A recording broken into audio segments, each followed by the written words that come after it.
So, ladies and gentlemen, the distinguished lecture by Professor Joseph Stiglitz now begins.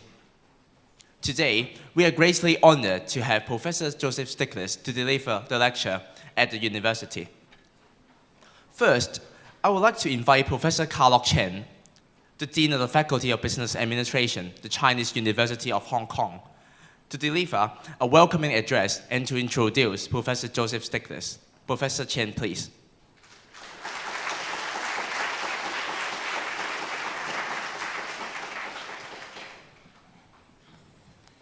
Vice Chancellor Professor Sun, Professor Joseph Stiglitz, Professor Lawrence Lau, Professor Jim Earlis, Professor Kenneth Yang, distinguished guests, colleagues, students, ladies and gentlemen.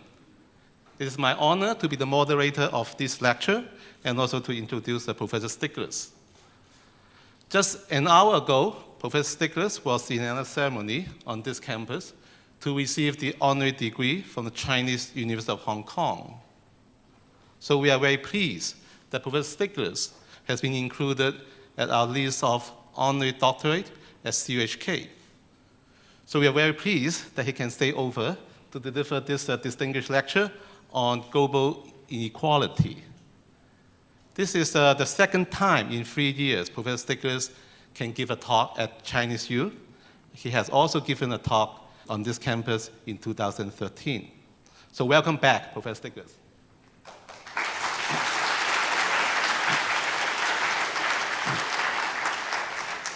So it's not easy to introduce Professor Stiglitz and trying to summarize his distinctive accomplishment within a couple of minutes.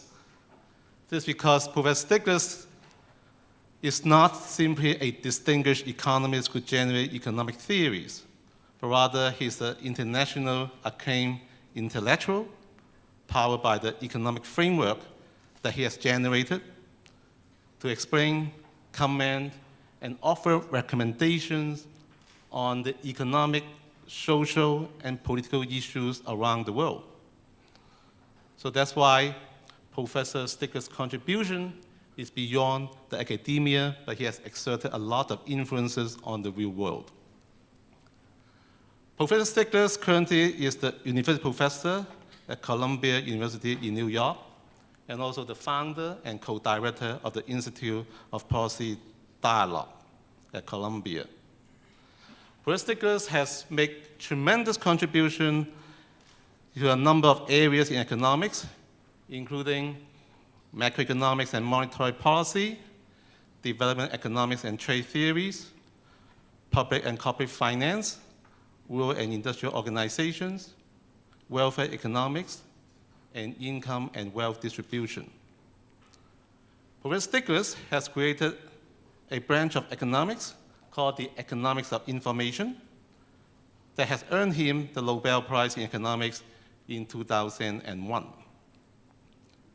Professor Stiglitz was also awarded the John Bates Clark Medal in 1979, which is an award given by the American Economic Association once every 2 years to the economists under the age of 40 who have made significant contributions to their field.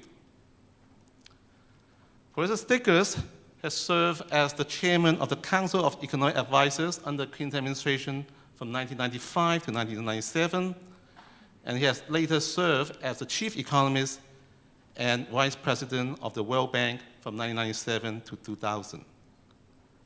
In the last 15 years, Professor Stiglitz has written a lot of prize-winning books targeted at the general audiences, and many of them have become worldwide bestsellers. His 2002 book, Globalization and Its Discontent, has been translated into 35 languages. In 2011, Times Magazine named Professor Stiglitz as one of the 100 most influential people in the world. So these are some of the Professor Stiglitz's distinctive accomplishments. There are very few people who have combined such a level of significant academic achievement with such a high degree of policy influence. Professor Stiglitz is simply unique and remarkable in the intellectual contributions that he has created and also the social causes that he has advanced. So let's welcome Professor Stiglitz.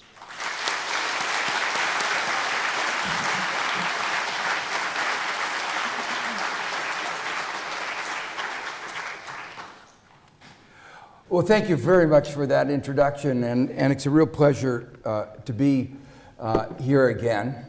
The subject of my talk is inequality. It was actually the subject of my thesis that I wrote a little more than 50 years ago. And this the particular ideas some of which I'll be elaborating on, were actually written while I was in Cambridge with Professor Merles back in, I spent a year in 1965, 66. A very enjoyable year with Professor Mead, who was also working on economics of income distribution. I wrote an article based on that research called The Distribution of Income and Wealth Among Individuals, which I still think is one of the best articles on the subject, even though it's a little old. But when a few years ago I wrote an article in Vanity Fair, it got a lot more attention. I think my original article had a few readers, but the Vanity Fair article was entitled Of the 1%, for the 1%, and by the 1%, helped ignite a whole set of movements, including the Occupy Wall Street movement.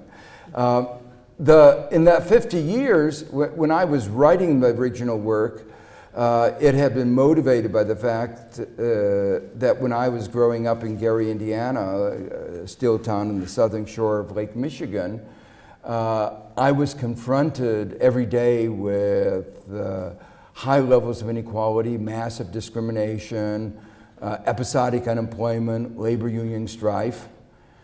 And I hadn't realized that this was the golden age of capitalism. That I thought things were pretty terrible until I read my textbooks in economics, which said everything was perfect. And somehow I didn't fully believe them, but I didn't really anticipate that as perfect as they might have been in those days, they were about to get much worse. So what I want to do this afternoon is first spend some time describing what's happened to inequality, where it is in the United States, how it's changed. I'm going to focus mostly on the United States, partly because it's a country that I know the data the best for, but partly because it's an example. America does everything bigger and better than other countries, and we do inequality better than anybody else. And countries that have followed the American model have achieved almost as much inequality as America. So I think there's a lot of lessons to be learned from that example. So what I want to do is first describe inequality in the United States and then around the world globally, including in Asia. I'm going to try to spend, though, a lot of my time talking about a lot of the changes in our understandings of inequality in the last decade, and end with some views about our new understandings of the causes of inequality and what we can do about it. So what I want to first emphasize is that there are many dimensions of inequality, and we can talk about it as more money at the top, especially at the very, very top, more people in poverty, and there's been an evisceration of the middle class. Fewer people in the middle, and their income is not doing very well. I won't, obviously this is an economics talk, but it should be clear that some of the data that I'm going to describe has a lot to do with the political turmoil in the United States. When you see some of the data, you'll understand why there is such anger in certain parts of the United States and what is going on. I'm going to talk mostly about inequality of income, but I want to mention a little bit about inequality in wealth, which exceeds, though, that in income. One statistic sort of summarizes that and brings home that point very clearly. There are 8 Americans from 2 families who inherited their money, so they didn't work for it, or they did something, they chose the right parents, but who have as much wealth as the bottom 44% of America, which is testimony to how much wealth there is at the top and how little wealth there is at the bottom. There are inequalities in health, again, especially in the United States, where we have a private healthcare system. Some of you may have seen the remarkable results of Angus Deaton and Ann Case that just came out in December as he was about to get his Nobel Prize, which pointed out that life expectancy in the middle of the United States among white males is declining. That the only time I had ever seen any statistics like that was when I was at the World Bank and we were studying what was happening in the Soviet Union, or in Russia, after the dissolution of the Soviet Union. And our data was showing that income was declining 10, 20, 30%, but we weren't sure about our data because income data is often not fully reliable, but demographic data is often, or sometimes more reliable. And when we started getting data in that life expectancy among males was declining significantly by several years, very quickly, we knew that something very serious was going on. And it's interesting, if you look at what is the underlying source of that decline in life expectancy in the United States and what was going on in Russia, it's very similar. That what is driving the decline is alcoholism, suicide, and drugs. And it's showing up, as I say, not just as a few people, it's showing up in the macro, in the aggregate data. And of course, there are inequalities in access to justice that are very deep, very profound, but and have become a major controversy in the United States, the mass incarcerations that have plagued the country. So I'm not going to have much time to talk about those. I'm going to focus on the inequalities of income. And a few graphs I show what has happened. This is the top 1%, which now garners a roughly 20 to 25% of all of the income in the country. What that graph shows, though, is something that's very dramatic and corresponds, and these are some things I'll come back to, back to the levels that they were in the 20s, in the roaring 20s, before the Great Depression. One sees that from that graph, the remarkable decline until the mid-70s, from that 25% down to under 9%, and then now more than doubled. In fact, the share of the top 1%, 1/10 of 1%, the share of the 1/10% has increased 3 to 4-fold in the last 25 years. So the graph is even greater there. The interesting thing was this period in the middle when I was growing up was the period that I said the golden age of capitalism was when inequality was at the lowest. And it was at this period that Simon Kuznets, who got a Nobel Prize for his work, said that in the early stages of development, inequality would increase, but then it would decrease. And he was right at the time he was writing, which was the mid-50s. He could not anticipate what was going to happen beginning in the 1980s, this enormous increase. And that, of course, presents a real puzzle. In the middle, there's been stagnation. And this echoes a theme. There was a theory popular, particularly in the United States in the 80s, which said that it was called trickle-down economics. If you give enough money to the people at the top, everybody would benefit. Well, I wish it were true, because as you see from the previous graph, we gave a lot of money to the people at the top, but the people in the middle didn't benefit. And what you see there is that actually, adjusted for inflation, income is roughly what it was 25 years ago. Important thing to note is that actually the hours worked per family have actually gone up.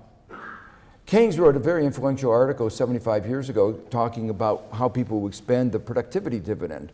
As productivity go up, people should be wealthier, and you would have thought they would enjoy more leisure. But in the United States, actually, the average household is working more. But in spite of working more, income has been stagnating. Well, that's an average. If you look at various demographic groups, things are better and worse. And one group that I identify with a lot are males. And for males, things have been much worse. So the next graph shows what's happened to the median income of a full-time male worker. And what you see is that the median income of a full-time male worker today is lower than it was 40 years ago. And that's a full-time male worker. A lot of people can't get full-time jobs anymore. So that they are even worse off. So I say that this graph is really a story of Trump. It's the story of why in the middle of America you see a lot of, particularly men, angry because they were told that every generation was supposed to be better than the last. But in fact, they're not keeping up with their parents, or in some cases with their grandparents. And they were told, for instance, trade agreements would bring everybody to prosperity. What they're saying is it hasn't happened. At the bottom, things are even worse, if that's imaginable. The red line, which is the only one you need to pay attention to, is the minimum wage, the wage at the bottom, adjusted for inflation. And what you see is that the minimum wage today in the United States is as low as it was 60 years ago. Now, can you imagine? I mean, I said that my first visit to Hong Kong was 49 years ago. And if you think about what would it be like if the wages at the bottom today were the same as they were 49 years ago. If you think about China 30 years ago, and what would it be like if wages were the same today as they were 30 years ago. But at the bottom of America, there have been no pay raises for 60 years. Again, real cause for anger. Now, it's not because productivity hasn't increased. Productivity actually has continued to increase. This is a graph of productivity, and what it shows, it's been going up at a fairly regular rate. 1973 to 2014, productivity increased 72%, a little slower than it did in the years immediately after the war, but still impressive. But in spite of that increase, compensation has been basically stagnant.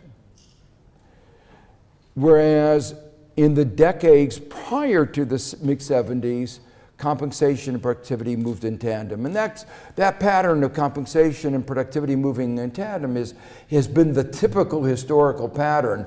What's happened since basically the early 80s, late 70s is the unusual, and that is what we have to explain. That gap is the growth of inequality in the United States and in many countries around the world. This pattern differs across different parts of the world, and one part of the world where inequality has grown a great deal is Asia. Now, the interesting thing is that it's grown even though in China some 500 million people have moved out of poverty. So that says what's happened is that a lot of people at the bottom have moved up, whereas poverty has increased in the United States, but people at the top have moved up even more. So I jokingly say that China, for instance, has achieved in 35 years what it took America 200 years to achieve in terms of the level of inequality.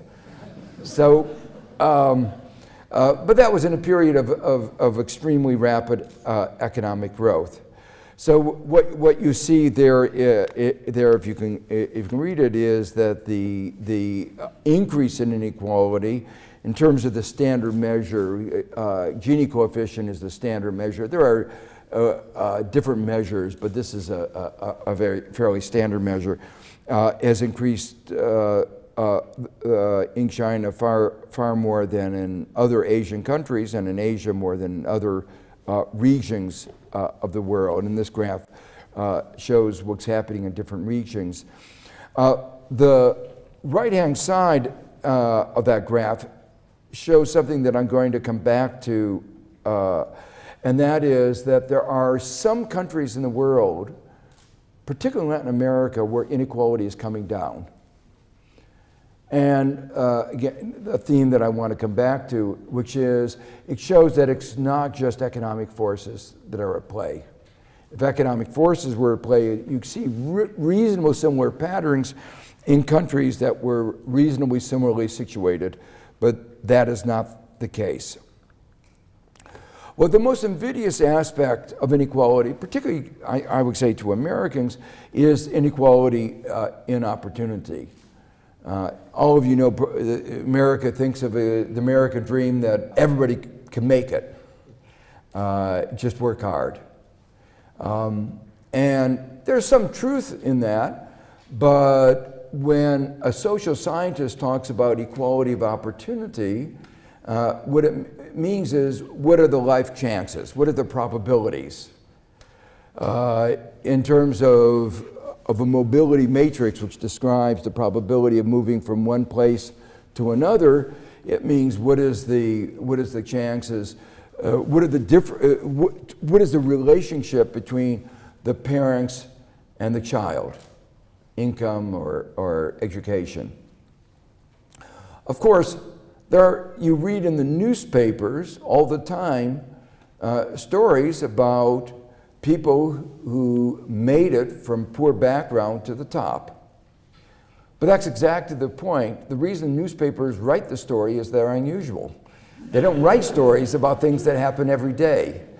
So in terms of correlations, the life chances of a young American are more dependent on the income and education of his parents than in virtually any other of the advanced countries. And the next chart shows the relationship for using OECD data, and it uses flags to do it graphically. And the OECD includes some countries that are not advanced, like Chile, where things are worse than the United States. But if you look at the advanced countries, you see a cluster of countries at one extreme, the United States, Italy, and Great Britain, which have the highest level of inequality measured by the Gini coefficient and the lowest level of mobility. And at the other extreme, you have the Scandinavian countries, Denmark, Finland, Norway, and some countries that are right next door, a country that's right next door to the United States, Canada, which is in some ways very economically similar.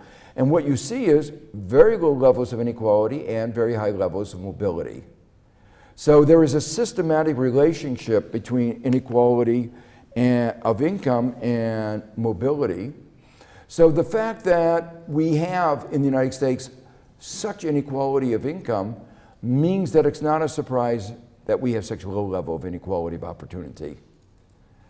There is a debate going on about whether the pace at which things are getting worse, but if this relationship continues to hold in the future, the fact that the inequality in income is growing so much in the United States means that inequality of opportunity will be diminished going forward in the United States.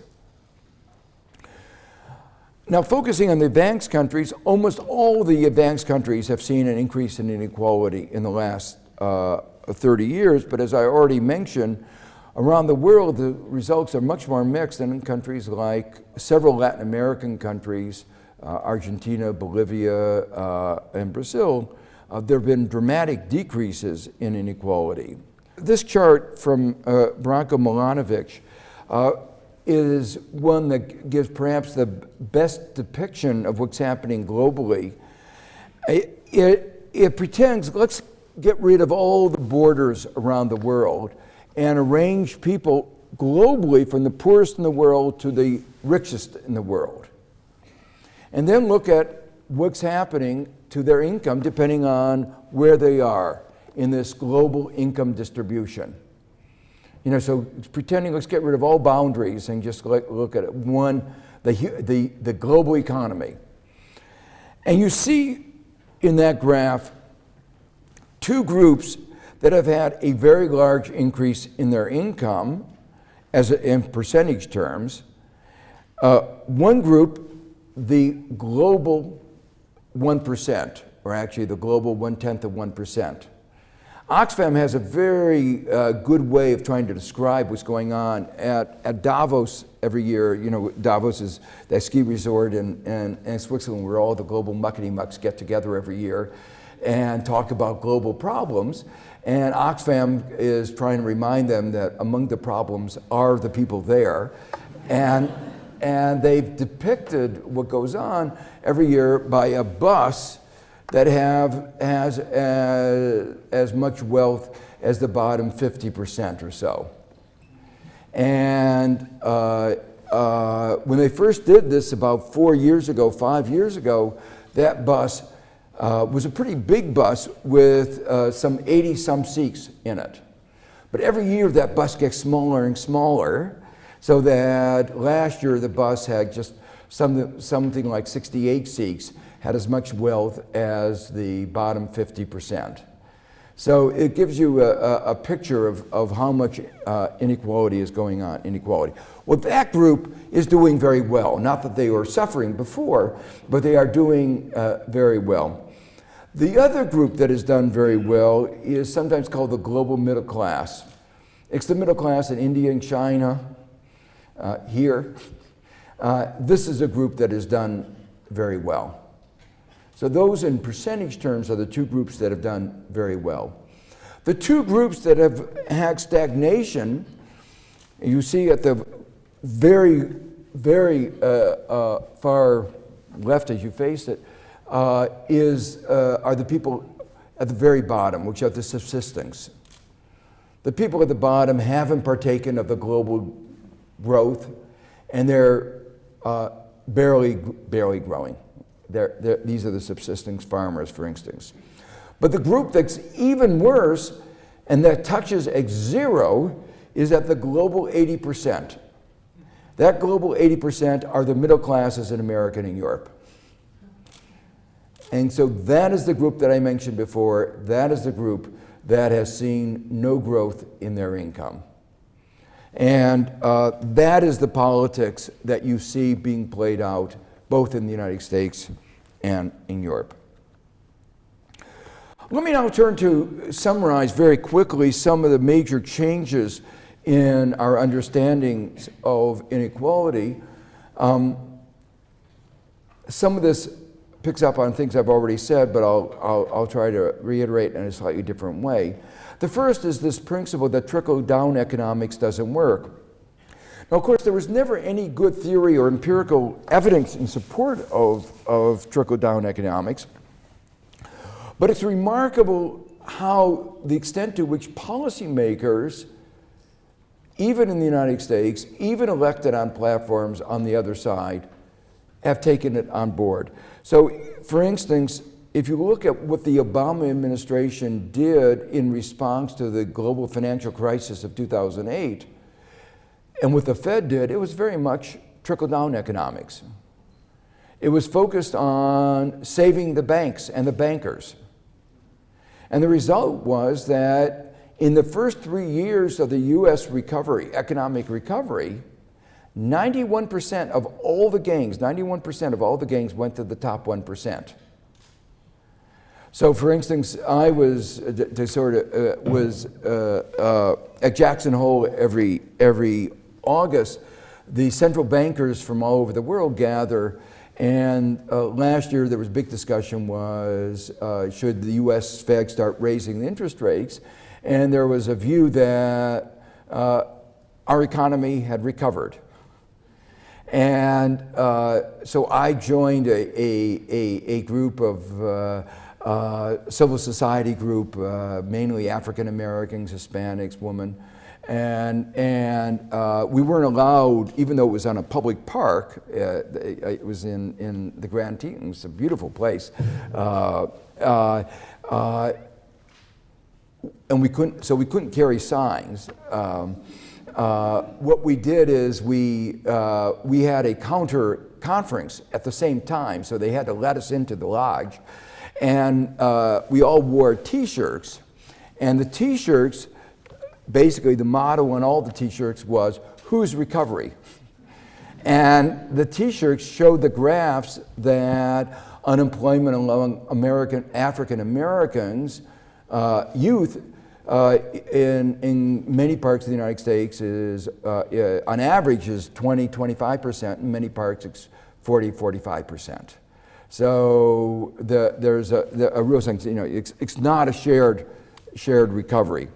If you look at the Fed's strategy of QE, there were two parts of QE, one that they never will talk about, which was competitive devaluation, lower the interest rate, and that lowers the dollar.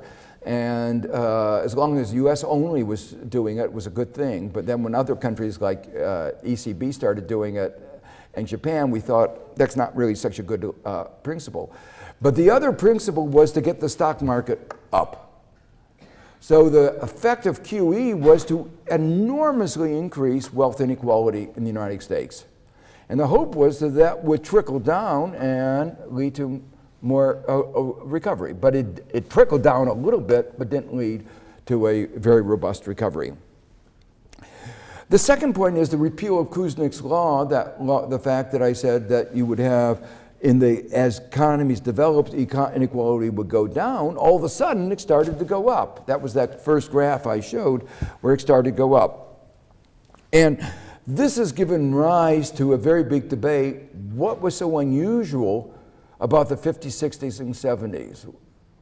What happened after 1980?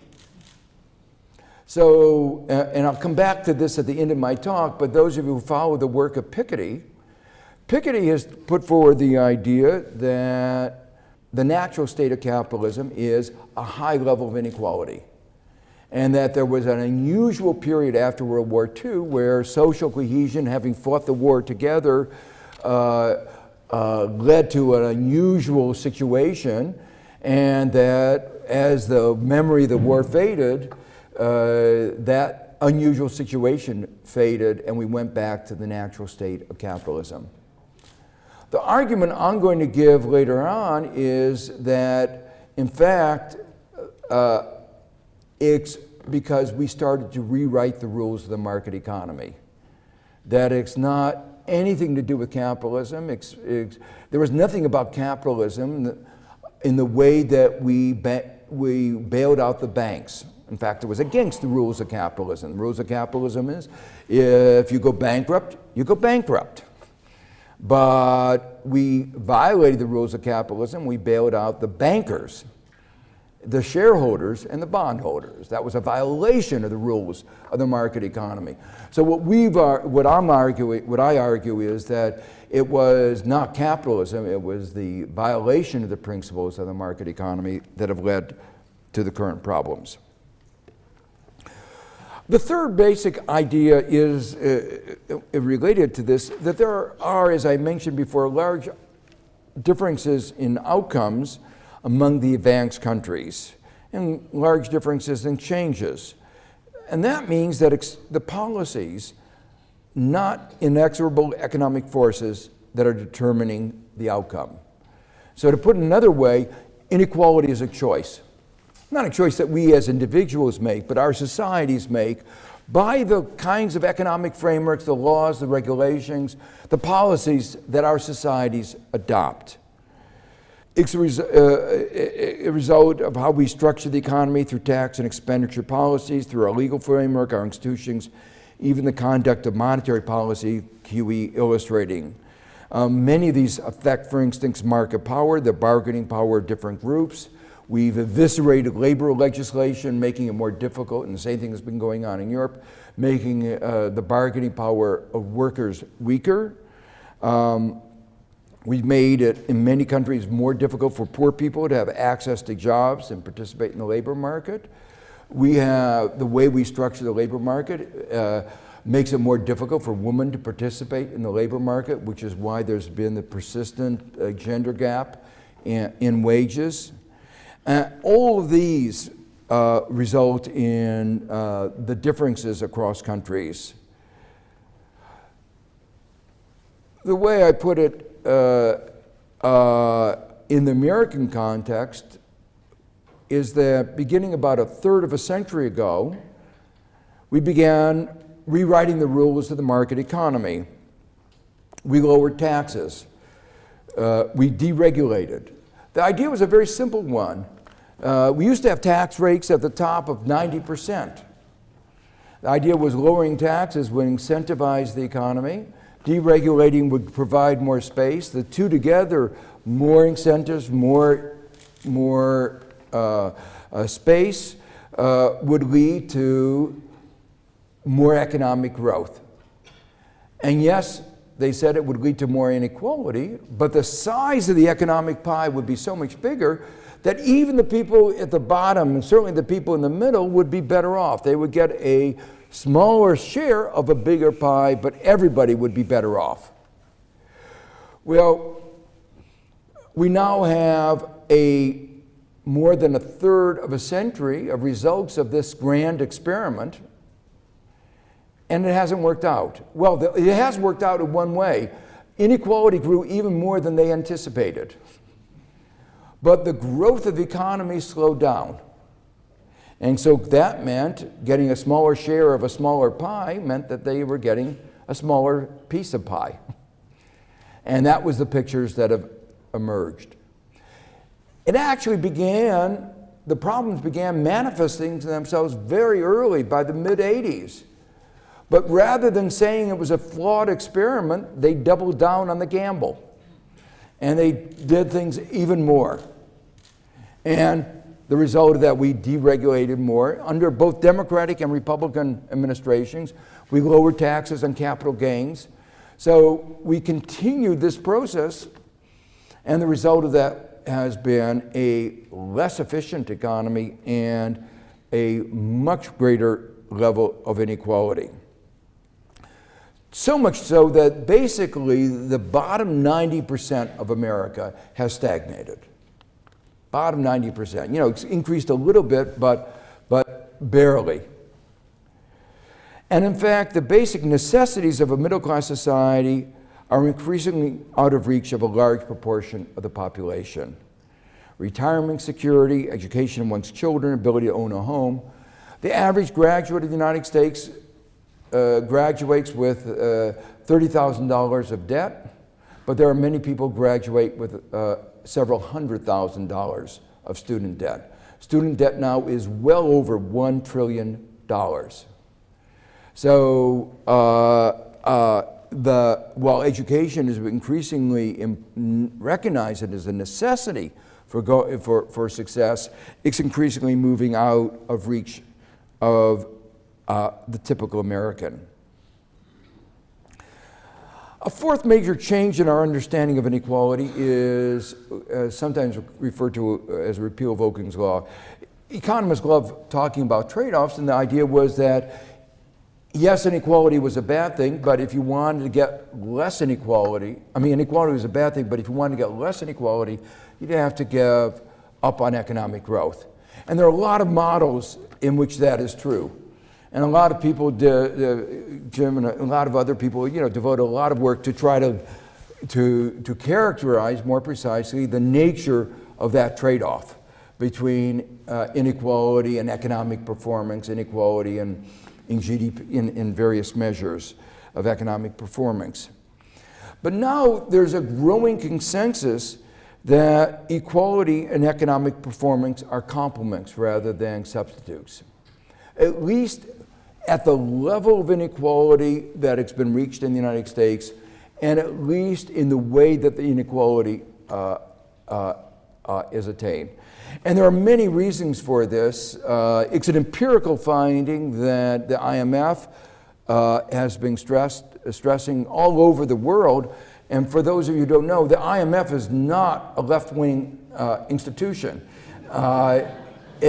And so, you know, it's the kind of idea that you would have thought might come out of an economist like me, but this is an idea that has now moved very mainstream. And there's some obvious reasons for it. One of them is that if you have low levels of equality of opportunity, what that means is you're not using those who are born to parents who are not well off aren't able to live up to their potential. So you're not using fully one of your most important resources, your human resource. Another reason for this is that one of the major sources of inequality are monopoly power, exploitation of a whole variety of kinds. And it's interesting that this view, this is a major shift in the central model that is used in economics. The central model that most of you have seen in your principles of economics is the competitive equilibrium model. That's where you begin. And later on, you have one brief chapter on monopoly power, or on monopolistic competition, or on oligopoly. Well, if you look across an economy like the American economy, which is supposedly an economy that works fairly well, there's a growing consensus in sector after sector that there is significant market power, and that market power has been growing. And that's now become a mainstream view. The Council of Economic Advisors under President Obama, who also, let me just say, is not a left-wing president. He's a very centrist, came out with a report describing the increase in market power in sector after sector, in a majority of sectors of the United States, imposing this challenge. And the president actually issued an executive order for each of the agencies of the government to come up with proposals of what to do about the agglomeration of market power in their area of purview. So there's a growing consensus that there is a high level of market power, and that market power has been growing. Well, if you have a lot of market power, that's a distortion of the economy, and that leads to less efficiency. I'll come back to this a little bit later, but the underlying implication of this is that we can afford to have more equality, because if you attack the sources of market power, if you have more equality of opportunity, it will help our economy, and it will create a more equal society. But because inequality is the result of policies, it is shaped by politics. And it means that politics and economics are really inexorably linked together. And the worry is that economic inequality, especially in a country like the United States, where money seems to matter so often, economic inequality gets translated into political inequality, and then that political inequality leads to rules of the game that lead to more economic inequality in a vicious circle. Well, let me come to the center of where a lot of the economic debate is going on today, the alternative interpretations of this growth and inequality. So one set of theories focuses on market forces based on competitive markets, changes in supply and demand for different factors, just turned out badly for the poor. So this is the theory of skill-biased technical change that advantaged some people at the expense of others. Well, there's a growing consensus that that theory of skill-biased technical change is doesn't explain what goes on. Actually, skilled workers' wages have been stagnating, and it doesn't explain the gap that I showed earlier, the gap between the average productivity and average wages. And it doesn't explain wealth inequality. So that theory, while it may have some grain of truth in explaining differences among wages of workers, doesn't explain the overall patterns of income inequality, wealth inequality among individuals. Globalization is part of what is going on. It was predicted by standard theory, and it's interesting. One of the basic ideas in elementary economics is that if you had a fully integrated global economy, you took down all trade barriers, wages of unskilled workers everywhere in the world would be the same. I mean, that's what you would mean by having a single market. And that they would be equalized at the level basically of where the largest, so equalization of unskilled wages everywhere in the world would mean unskilled workers in America would get the same wages as unskilled workers in China and India. That's not a very appealing argument for globalization. And I haven't heard President Obama say, we want more globalization because it will bring the wages of workers in China and India closer to American wages, and we'll all share in poverty equally. He hasn't been making that argument very, very persuasively, or at all. Well, the evidence is, interestingly, some very interesting empirical evidence that it actually has played, this kind of argument has played some role in, since 2000. There have been a debate of the relative importance of this. If we have time in the question, I could talk about some of the empirical work that has supported that. Prior to 2000, there's a debate about how important it was, but since 2000, there's a general consensus that it plays a role. But let me say, even globalization is driven by certain rules. And the way those rules have been driven have been disadvantageous to workers and advantageous to corporate interest. So the so-called free trade agreements, let me make it clear, are not free trade agreements. If they were free trade agreements, they would be about 3 pages long.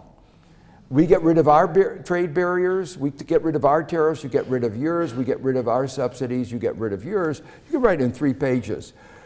TPP is 6,000 pages long. Anybody who believes that's a free trade agreement ought to start reading that. I haven't started reading that, but I've had people read it for me, and it's not a free trade agreement. And I'll come back, if I have time, we'll come back to that. The third aspect of the competitive market, which is important, is the intergenerational transmission of advantage. The rich leave their children with more human and financial capital. And that was actually what my thesis was about 50 years ago, that to try to describe an equilibrium wealth distribution where you have certain forces trying to, that lead to wealth inequality getting less and some leading it to be greater. And then you can describe a mathematical process where you get the balance between the centrifugal and the centripetal forces. And that what's happened in recent years has been an increase in the centrifugal forces pulling it apart and a weakening of the centripetal. So an example of the pulling people together is, for instance, public education. Professor Schenkman in his talk just when he got an honorary degree emphasized that, public education is an equalizing force. If you get good public education for everybody, no matter what their parents are, everybody's starting over at almost at a level playing field. So it brings society together. But if you rely more and more on wealthy people being able to give their children an educational advantage, that centripetal force gets weakened. But even all the things I've described are affected by the rules of the game. For instance, the incentives for particular kinds of technical change are affected by policy. So just to give you an example, one of the peculiar things going on in the United States, Europe, many other countries, is that we have a lot of unemployment of unskilled workers. But what do we see going on? We see firms all over the country replacing unskilled checkout clerks, unskilled tellers with machines. Now, why would you do that if you were concerned about the efficient use of resources? Why'd you take an unskilled worker and replace him with a machine? Because then you still have to support the unskilled worker either with welfare or some other payment. Well, the answer is very simple. When you lower interest rates close to zero, the cost of capital becomes close to zero. So what we've done is we've lowered, the Fed has lowered the cost of a machine relative to unskilled workers and encouraged firms to replace unskilled workers. Now, nobody in their right mind would, trying to have a reasonable economic policy would do that. But that's what we've done. What we should be doing is encouraging firms to use their scarce research resources to save the planet, to do something about climate change. But what's the price on carbon? Well, in the United States, it's zero, and in Europe, it's still relatively low. We aren't providing incentives for people to do research to encourage, to save on climate. So, the same thing, the way we structure globalization has encouraged the outsourcing of jobs that regress. In the United States, we actually have regressive taxation, where those at the very top pay a lower tax rate than those lower down. And Warren Buffett has made a big point of this, saying, why should he be paying a lower tax rate than his secretary? It is an interesting, question. Well, so that's one set of explanations, all based on the competitive model. The other one is the alternative explanation focuses on the rules of the game and in particular on distortions from the competitive model, which I'll use in a very generic term, rents. It's not I'm not using it in a very precise way, but a very generic, using the word rent to reflect any of the distortions from that. Increased monopoly, monopsony power shifts the distribution of income and wealth to those with these powers. But there are also some other reasons for increase of rent, with increased income and wealth to those who control assets generating rents. This helps explain, and there are a whole variety of reasons that our economy is marked by increasing rents, some a result of technology, some a result of changes in the economy, some a result of policies like particular forms of intellectual property rights and deregulation, some a result of market innovation, better ways of exploiting consumers. One of Microsoft's real innovation was to figure out how to exploit consumers better than anybody had done before. And Google is actually doing even better. So these are all major advances which have you might say advances in the business school. I do some of my teaching in the business school, and what we do is to try to teach our students. This is a little bit delicate, but competition is no fun, because with competition, profits get driven down to zero. And none of our students have paid $200,000 to become an entrepreneur, a businessman, to make zero profits. They want to make profits and not zero profits. They want to make big profits. So what they do at the business school is teach people how to create entry barriers, how to create monopoly power. And what we do in the economics department across the street is try to figure out how to stop them from creating those market power. So it's a full employment act for economists.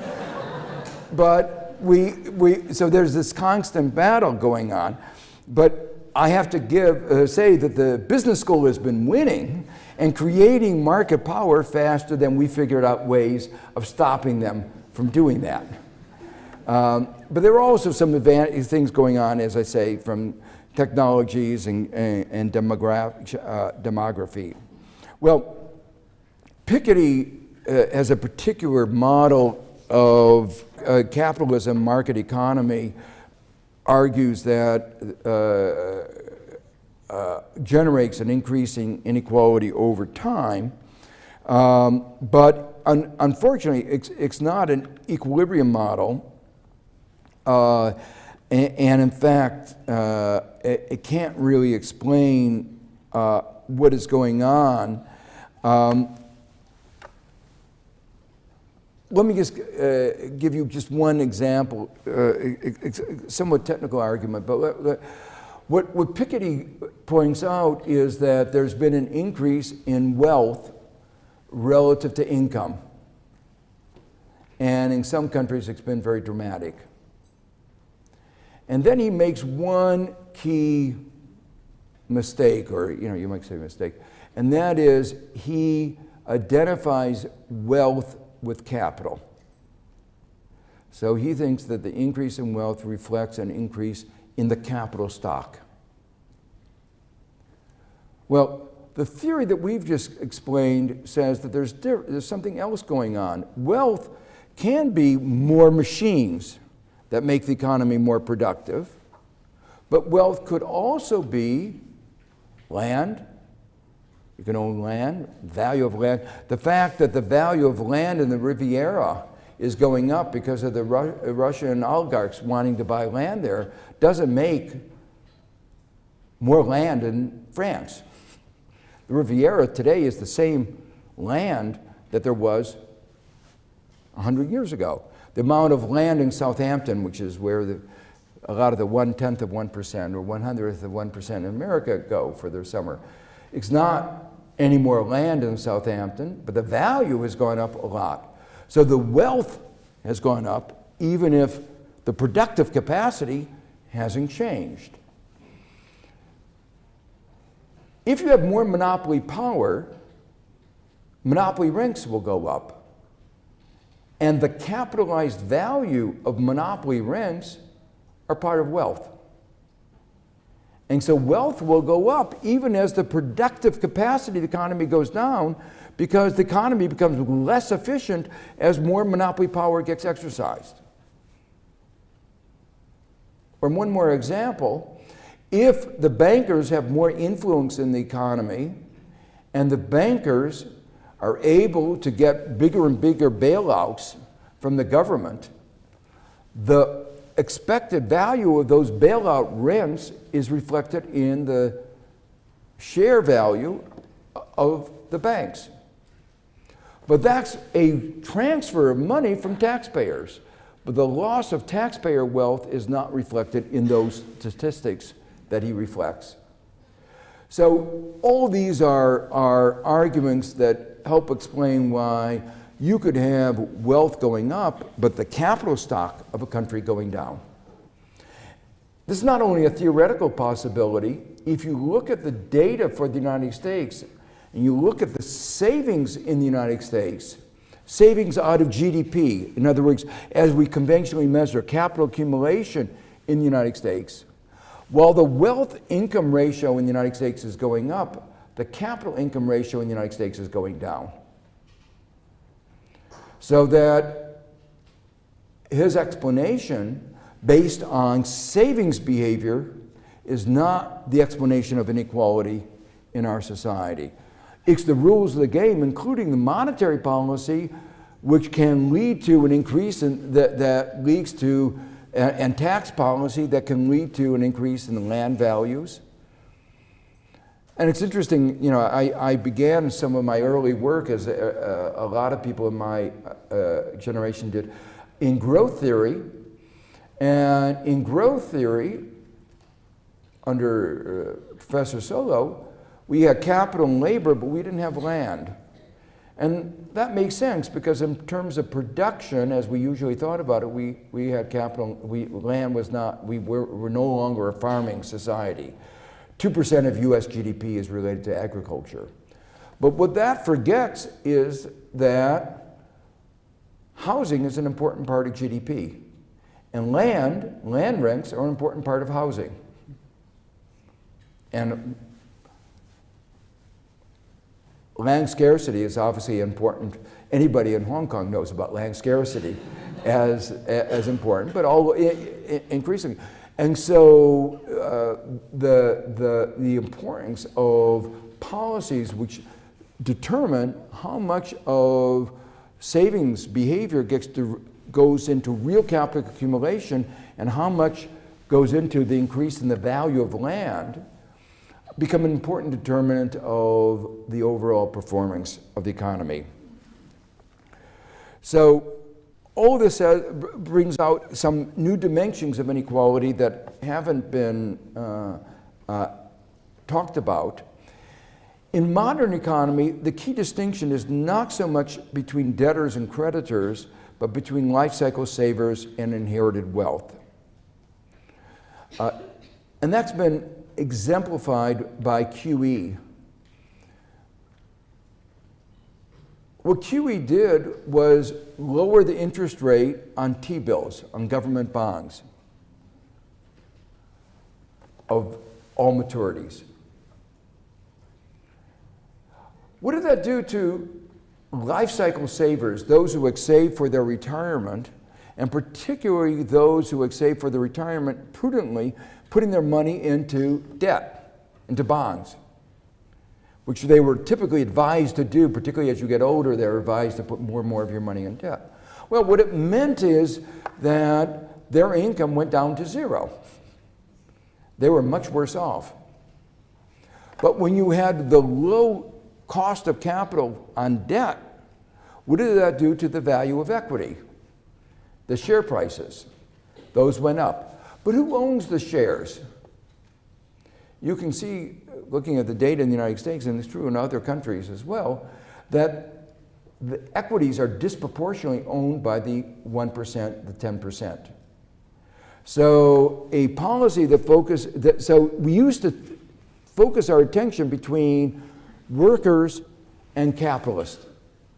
But in a modern economy, there's not only workers and capitalists, it's those who have wealth from savings for the retirement and those, the small percentage who have inherited wealth. And policies can affect both the worker capital division, but also the inherited versus life cycle, because they have different, such dramatically different effects and composition. Well, let me conclude. I think that inequality is a major social problem. I actually think it's also a major economic problem. It's one of the problems 2015 was a weak year macroeconomically. The recovery has been very slow since the global recession of 2008. 2016 will be equally weak. There are many reasons which I can't get into, but it's an overall broad consensus, the lack of global aggregate demand. One of the reasons for the lack of aggregate demand is the growing inequality. Those at the bottom, at the top, consume a smaller percentage of their income than those at the bottom. So this inequality is one, only one, but one of the explanations for a weak economy. The debate, there's now a broad consensus about that inequality has become too large, and we ought to do something about it. It's both an economic and a moral issue. The question is what to do about it. And the division lies between those who are advocating small changes, like just extending education. It's important to do. Or just increasing the minimum wage.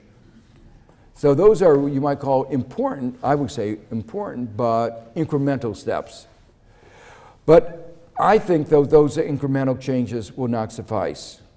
What one has to do is to recognize that the level of inequality that we have today, accumulated over a third of a century, is at least significantly a result of the way the rules of the market game got rewritten over the last third of a century. The rules of, that I say, every rules about and interpreted monetary policy, antitrust, competition policy, corporate governance, labor legislation, every one of the rules governing our economy, taxation, that we need, they were rewritten in ways that led to this increase in inequality, and that implies that what's needed is a comprehensive agenda that will undo, that will rewrite those rules once again. So I believe that that kind of comprehensive agenda could significantly reduce inequality and increase equality of opportunity. So in my mind, I think we know what to do. There's only one minor problem, our politics. And so the real question in my mind is not the economics, although I'm sure there are some economists who do differ with me, but it's not the economics so much as it is the politics. And not surprised with so much at stake that politics is a very, very strong politics on this issue. Thank you very much.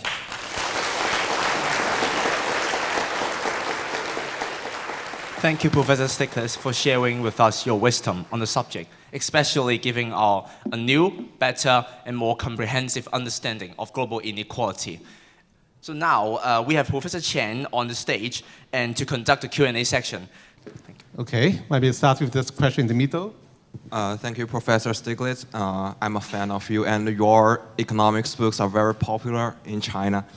And I have a question.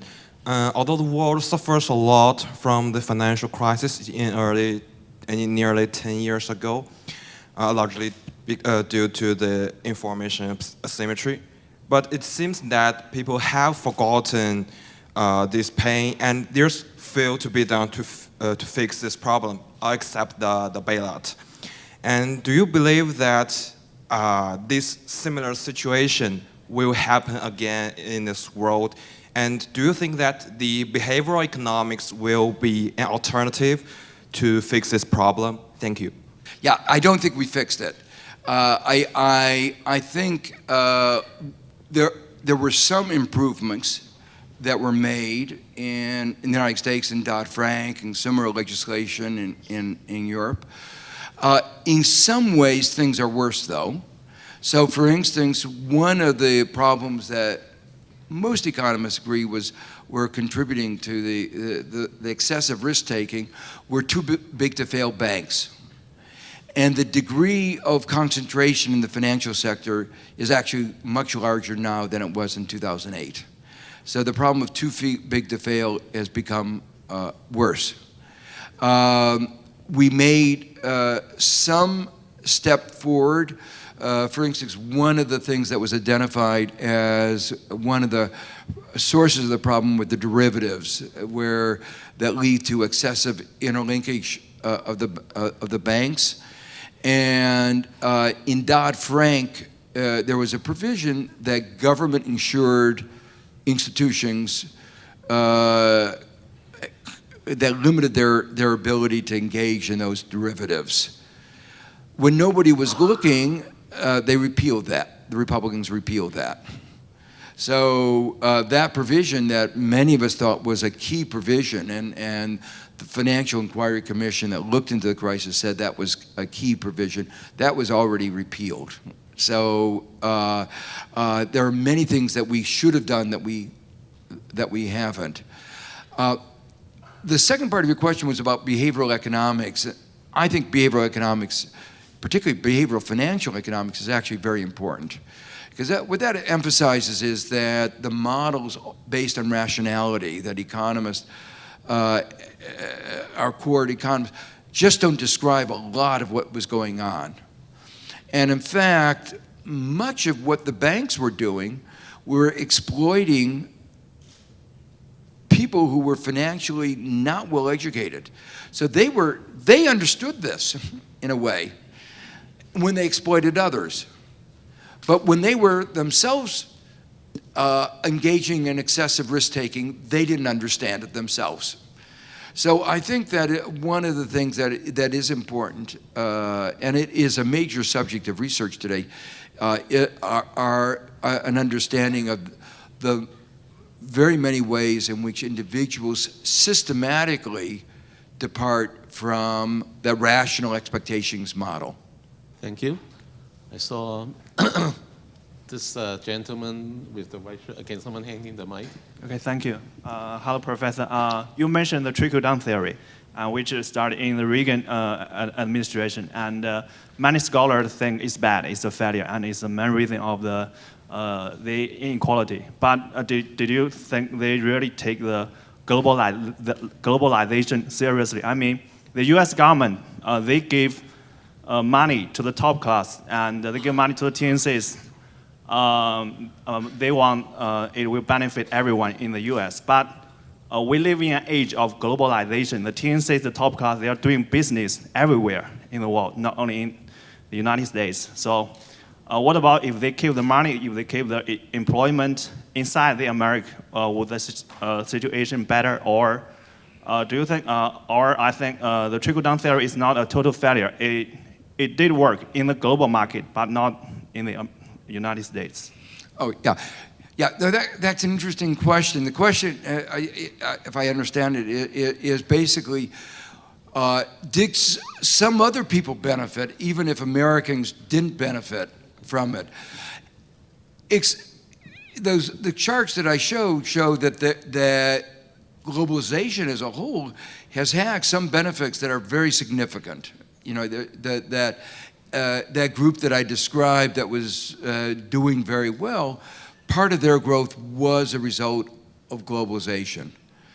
But I think it's unambiguously clear that many of the policies that were, part of globalization that have helped the 1% have just helped the 1% and not had the broader benefits. Let me give you an example of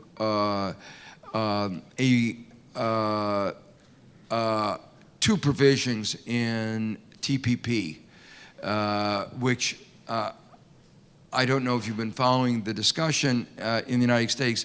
That's the Trans-Pacific Partnership, which brings the Pacific countries together.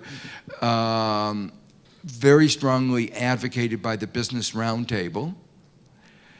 The estimated impact on the U.S. economy by the government, one government agency estimated the impact on the U.S. economy as 0.0. The other one said it was 0.015%, but most people, like other academics, say it's negative. So it's not about economic growth, but there are two other parts of it. One of them is the fight between generic medicines and big pharma. Access to generic medicines would be reduced. Well, that's a benefit of the drug companies. It's not creating jobs in other places. It's just it's just getting more ranks from them, a tax on consumers everywhere in the world. A second example is the investment agreement, which allows companies to sue governments if they pass a regulation that adversely affects their profits, no matter how much that regulation is in the public interest. So for instance, if you pass a regulation restricting carbon emissions and your profits goes down, you can be sued. Well, consumers are going to be hurt. Everybody in our society is going to be hurt. And that's just a way that they want to make sure to protect their own profits. And, you know, if we had a more, you know, I think if we had better carbon regulations, we would, carbon prices, we would incentivize more innovation for carbon, and we create a lot of jobs to retrofit the global economy for dealing with the problem of global warming. Okay, let's try to take one or two more questions. So, taking global inequality as a natural phenomenon, how would you? Well, one of the main themes of my talk is that while, you know, you will always have inequality, and it's a global phenomena, the level of inequality is not inevitable. So the main lesson of my talk is that the policies that we have shape inequality. So, you know, you'll never get rid of it. You need some degree, most economists would say you need some degree of inequality to provide incentives. But particularly that aspects of inequality that are associated with the intergenerational transmission of advantage, and those aspects of inequality that are associated with rents, monopoly power, distortions in the economy, are things that we can do something about, and which, and by doing something about, we can create a more equal society and a better performing economy. Okay, yes, all right, this lady. Yes. Thank you so much, Professor Stiglitz, for another very insightful lecture. I've been looking forward to it all day. It's the best birthday present, I have to say, for myself. My name is Mimi Zhao from the Faculty of Law at Chinese University of Hong Kong. Over 200 years ago, well-known political economists said that the disposition to admire and even respect the powerful and the wealthy, and to despise and perhaps neglect people in mean and poor condition is perhaps the greatest corruption in our moral sentiments. And that, of course, was Adam Smith.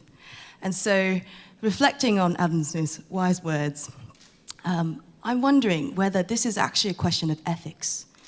I've participated in the Occupy Wall Street protests. So it was really great to have you, actually, as someone we could look to. But I wonder whether it has truly succeeded, and whether globally, including in Hong Kong, why we have such a great degree of tolerance for inequality. Thank you. Yeah, that's a very good question. And I think it's partly because for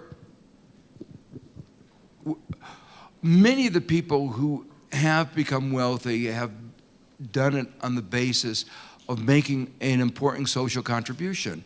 You know, big innovations. Many of the people have done something very clever. We respect sometimes people who are very clever, even if their cleverness is at the expense of other people, even at sometimes our own expense, because you say, that was very clever. You know, I wish they shouldn't have done it, but it was still clever, and we respect that kind of. So the fact that people, you know, are in that way, one way or another, that kind of success, we admire. Okay. What we haven't done, and in a way, if you read Adam Smith, The Wealth of Nations, the one strand of his work, is that it is through hard work, it's through innovation, you know, it's through all these things that we talk about in the competitive market that you become wealthy. You know, and he was trying to say, you know, the Wealth of Nations is based on that kind of virtue, sort of the Scottish virtues rather than accumulating gold or protectionism, and so that's what one is strand. But there are other strands in Adam Smith that you've picked out. Another strand that he talks about all the time is, he says, seldom do people, what is it exact? People in trade seldom get together without conspiring against the public good. So he talks about the strong tendency to monopolize. And he also talks about, in the same vein that you talked about, the fact that for some reason, when companies get together, we look one way, but when workers get together, we tend to look down on it. And it's very clear where his sympathy was. He thought workers ought to get together and create a more balance of power. The interesting thing from a historical point of view is most people looking back on Adam Smith only remember the invisible hand. And they forget all these other strands that were in Adam Smith that were much more critical. And that maybe is a question of behavioral economics, of why they remember one strand rather than the other. Okay, we'll take a last question, since you know your time, this gentleman. Thank you for your remarks, Professor Stiglitz. I've been an admirer for a long time because it is not easy to be a person arguing against big and powerful institutions and corporations. And many thanks for taking a position that actually exposes some of the things that they do. My question to you is, you advocate a rewrite of the system as opposed to incremental changes. Now, if we try and bring that down to reality, we have 3 presidential candidates. Okay? Bernie Sanders, yes, I think there may be a chance. But right now, people aren't talking about him getting elected. Instead, we have a billionaire who has clearly enjoyed making money every step of the way.